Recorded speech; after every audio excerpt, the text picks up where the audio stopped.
Well, Reds, welcome back to the show. This is the Shankly Sessions, the Liverpool podcast we bring you each and every week as part of our offering on the upper tier. If you could hit that subscribe and bell notification button, drop a like on the video, share the content. Also check out our audio shows. They're all up there on Spotify, Google Podcasts and Amazon Music. Quick little reaction show this evening in relation to the game against Manchester United yesterday at Old Trafford. A really disappointing result. And it's hard to know where to come from in this. There was poor in-game management, poor up front, playing so blunt. I just don't know. A lot of hate on Jarell Quansah over the mistake, but in reality, at that stage we should have been 3 or 4-0 up at this stage, you know what I mean? So, and the thing about it is he's putting in young boys like Jarell Quansah and like Connor Bradley and stuff like that, and these boys where they will play really well for long periods and stuff like that, there's always that potential of inexperience, of a mistake in them and stuff like that. And I've been a huge advocate of Jarell Quansah this season. I think he's been absolutely fantastic. I think Connor Bradley's been fantastic. I think all the younger players who have come in have been absolutely fantastic. But there will be that point in a season where one of them makes a mistake like that, and that mistake is highlighted. And to see the hate and the vitriol for Jarell Quansah yesterday on Instagram is just absolutely disgusting. And those people have no place following our football club. Now, I mean, to flip on the other side, in terms of yesterday, and I was tuning into Jack's Watch Along on Anfield Road TV. Make sure you check out Jack's channel. The key message coming through the whole of that watch along was composure on the ball, which is something we rarely had. We have a front three at the moment that are playing kind of like they never played together, and up till a while ago we were talking about how that synergy between Nunez and Salah and Diaz, that understanding was starting to come together. Now it looks like these are 3 new signings who have never played together. And it's very frustrating when you're looking at Liverpool all week long and you're looking at these training videos that come out, and these lads are banging in shots from 20 yards out and stuff like that. They rarely miss one. You rarely see them miss one in all the training videos that we've seen and stuff like that. And then they go on a pitch and they just lose their mind. They're shooting when they should be passing. Their decision making in the final third is so low level at times. And it was proven again yesterday. And if you look at the three, what's frustrating as well in this is, one, in the title race we've handed over the impetus now to Arsenal, so we're waiting on, again as normal, someone to do us a favour, which is highly frustrating. And if we had gotten over the line yesterday and gotten the win, we could have took that extra 2 points, that lead that we would have, into these European games now that are coming back. We've had Atlanta on the Thursday, so we're going to be playing Thursday, Sunday. I will be in Liverpool on the Sunday for the Crystal Palace game. Myself and Darren, Ben and Christian are heading over, so really looking forward to that. And who knows what might happen there. Obviously tomorrow night you've got Arsenal playing Bayern Munich, big game. Should take something out of them, but they've plenty of time to recover. They're not playing, I think, till 4:30 or something on Sunday. We're playing the 2 o'clock game. You've also got Man City as well, who have Real Madrid, so that's 2 tough ties as well. So this was an opportunity that if we could have kept that bit of space there, it gave us the opportunity maybe later on to potentially have a blip. Or if we go into this game on Sunday and beat Crystal Palace, pressure would be dead on Arsenal because we'd be then 5 points ahead, and then Arsenal, who are playing Aston Villa, might feel that pressure and we might be able to ratchet that pressure up. But now that no longer exists. So it's really frustrating from that point of view. But if you look at the isolation of the United games, and let's be honest here, and United fans will even talk about this, this is the worst United side I've ever seen, regardless of injuries, regardless of anything else. They're absolutely horrific. And I just think it's such a missed opportunity between yesterday, the game at Anfield, and the FA Cup game. In those 3 games alone, and this is why it's so frustrating, in those 3 games alone, we created 87 chances. And of that 87 chances, we converted 5. So 5 out of 87 chances. So frustrating.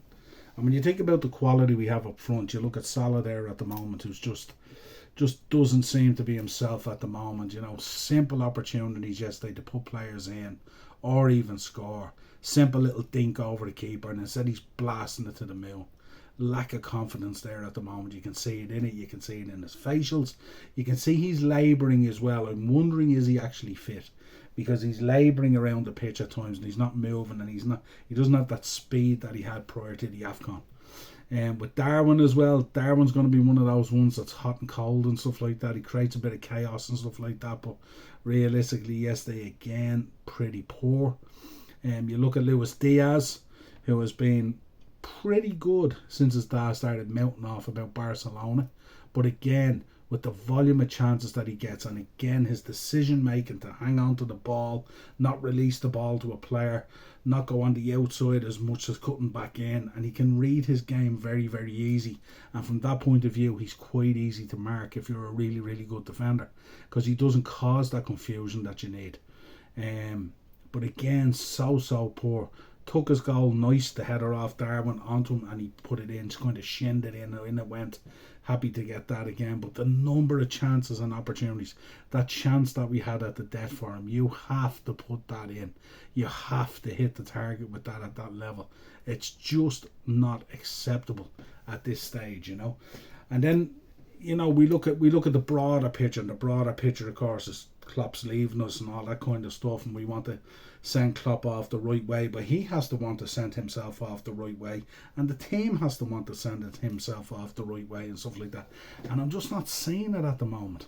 I'm just seeing around the pitch things being a little bit laboured. Endo came back in yesterday, laboured. Dominic Szoboszlai really laboured, giving the ball up early and stuff like that, not taking that opportunity again. And a lot of it is just a confidence thing, that confidence there isn't there at the moment. A lot of these boys returning from injury, and they've returned, and they haven't really returned anything like what they were before they went away. So really concerning from that point of view. We've got 7 games to go. We could potentially be sending the gaffer off with a Carabao Cup and a Europa League potentially as a double to send them off. And for Liverpool Football Club, that's just simply not good enough. It's just simply not good enough. And I don't know what the gaffer has to do. I don't know what Pep Linders has to do. But how do we get these boys invigorated again? I know we might have Jota back this week and Trent. Never know, we might have Alisson as well. Let's see what happens. But the squad needs a massive boost and a massive lift at the moment. And the concerning thing as well is, I suppose, like, if you really want to get frustrated about these things, the chances are next season Mo Salah will be gone, and I'd say Luis Diaz might be gone as well, and that's really concerning. We've heard reports coming out again that, you know, there's talk between the Saudis and Michael Edwards and stuff like that in relation to the Salah deal. We know we can't afford to go into next season on the last year of his contract without some sort of a deal being in place, either going or re-signing or whatever it is.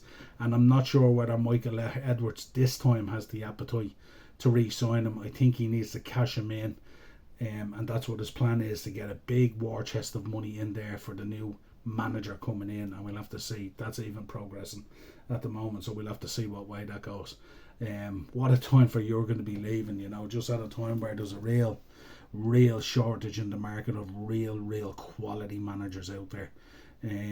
And there's a lot of teams at the moment who are going to be looking for managers at the moment as well. But yesterday, just that lack of composure, lack of concentration. You know, when you look at the 2 goals they scored, like an absolute worldie. Like, what was Queeveen Kelleher doing? He looked like Rambo, you know, scooting through a minefield in Rambo 3 in Afghanistan or something. He was in no man's land, in the middle of nowhere. Like, what was he doing out there that far and stuff like that? Absolutely crazy when we were in control of the ball until that pass. And the Mainu one, just another superb finish. But too many times this season, we've made Man United look really good. And their own fans will say that as well. It's just been so poor. 7 games to go, plus our adventures in the Europa League. We should get to the final. So let's see what happens now. Salah, obviously, the other day being subbed against Sheffield United, he wasn't happy. Didn't play much better yesterday, to be honest. Took his penalty. His penalty was decent. I think if Onana had a dive the right way, he might have saved it because it wasn't in the corner. We'll never know. But good that he got the penalty in. Great. Harvey coming on. Curtis coming on. I thought Curtis coming on could have given us more of a lift. Certainly did the other night. Harvey coming on is just a ball of energy. Talk maybe Harvey as a starter, but we've seen when we start Harvey doesn't quite have the same effect and all that kind of stuff. So listen, we got Crystal Palace at the end of the week, huge game on Sunday right before the Arsenal Villa game. We've got Atalanta on Thursday, which is going to be absolutely massive, because now looking at the way things are panning out and needing people to do us a favour and stuff like that, excuse me, that Europa League is going to be absolutely pivotal by the looks of things. So let's see what happens. Still 7 games to go.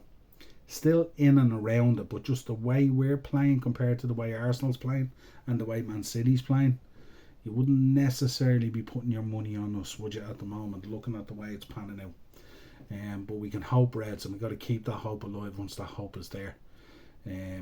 Got to find a way to get this title home for Jurgen, for leaving and stuff like that. Just imagine a situation where Jurgen Klopp leaves at the end of the season and Arsenal were to win the Premier League, and Mikel Arteta will have the same amount of Premier League titles as Jurgen Klopp. Let that sink in. Let that sink in. Yeah, so poor. But we got to fix up. We got to get it going. And we got to get it going from this Thursday. So until next time, Reds, subscribe to the channel, hit the bell notification button, drop a like on the video. I will be back tonight at 9 o'clock for the Monday mashup with Mark. Look forward to you there. We'll go into more depth about the games and the results and all the other stuff.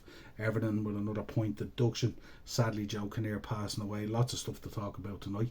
But I will talk to you again real soon. Come on, Reds. Let's fix up, yeah?